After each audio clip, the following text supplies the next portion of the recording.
Today we're looking at a 1960s Classic 12. Again, another great manual typewriter by Smith Corona. We're going to take a look at how to use one of these and take a look at how well this one types.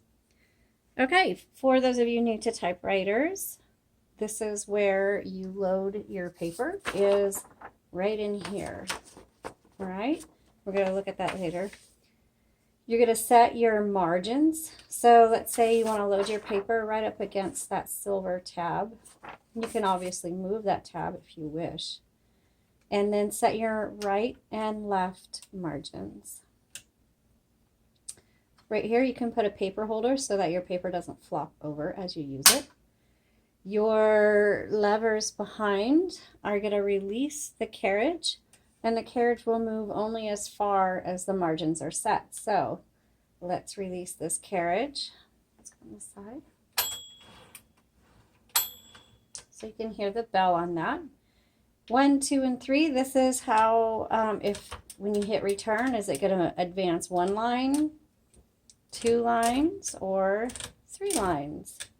All right, this lever right here is going to release your bar that holds your paper. Let's go ahead and load some paper and we'll take a look at that. I'm going to adjust my margins first. Load my paper. And this bar holds the paper up against the roller, and you want it to hold against the roller because you don't want any space between the paper and the roller. It makes it hard to type. So this bar, if you release it, releases the tension on the paper in case you need to straighten it out. You can release the tension and then move the paper. And then you just put it back and put the tension back on it. Okay, let's move it to the end of the margin. Right here, you're going to see LMH, low, medium, high. That's just however hard these bars are going to hit the paper. So it'll determine how dark your font is going to be.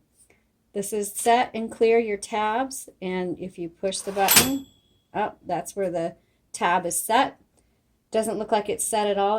It took me all the way to the end of the margin, but I'm going to hit clear anyway. That way you can set it the way you want.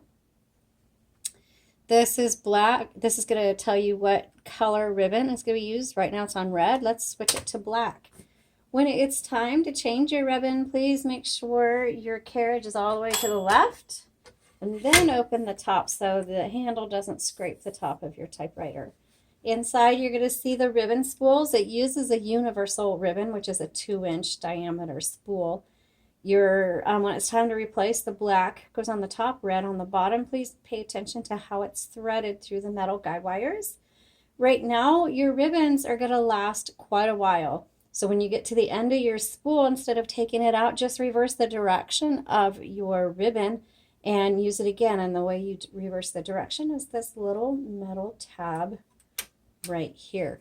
So one note, sometimes people will get their typewriters and it'll kind of lock up or it'll get real faint, and they email us in a panic thinking there's something wrong with their typewriter, when all you need to do is reverse the direction of your spool. So when something is happening, your carriage isn't advancing, or it seems like your ribbon is stuck, open this up first. Make sure you don't need to reverse the direction of your spool, or make sure the ribbon hasn't gotten caught in anything. Sometimes it's something very simple like that.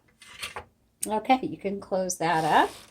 And on this particular typewriter, you have the option of having a half space, a full space, or the power space.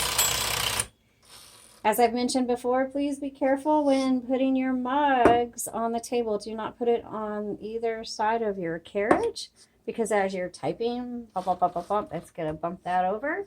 Or if you hit a power space and you have it here, or for some reason your power space decides to just let go of the carriage, it might just go flying, which we have learned from experience.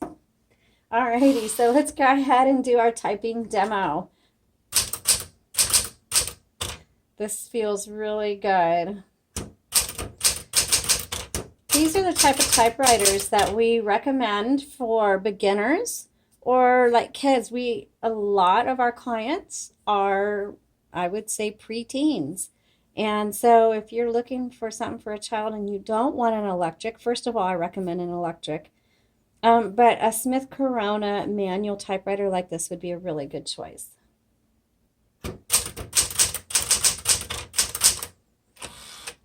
It's easy to type, and they're pretty reliable typewriters, and maintenance is going to be pretty easy. And if you do need to ever take it in, it should be fairly affordable because Smith Coronas are easy to work on. And yes, when you get vintage typewriters, I think there's a lot of misunderstanding that you're never going to need to work on them. These typewriters are 50, 60, 70, 100 years old. They're going to need maintenance. Even if you get them when they're working, they're not going to stay working, or they need regular maintenance. So please keep that in mind when purchasing a typewriter, and set your expectations accordingly. Nice thing about this is, again, very easy to maintain and repair.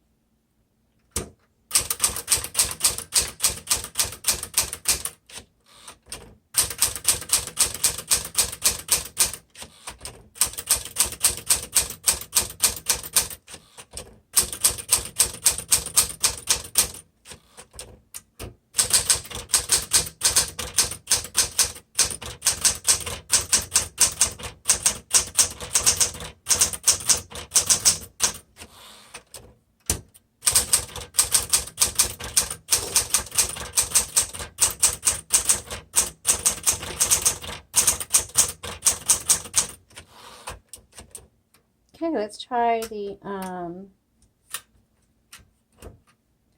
red.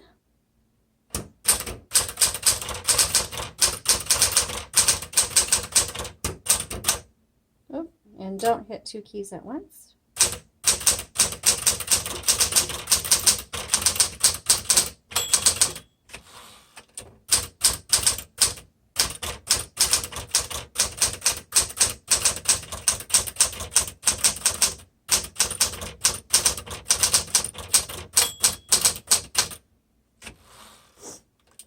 All right, this looks really good.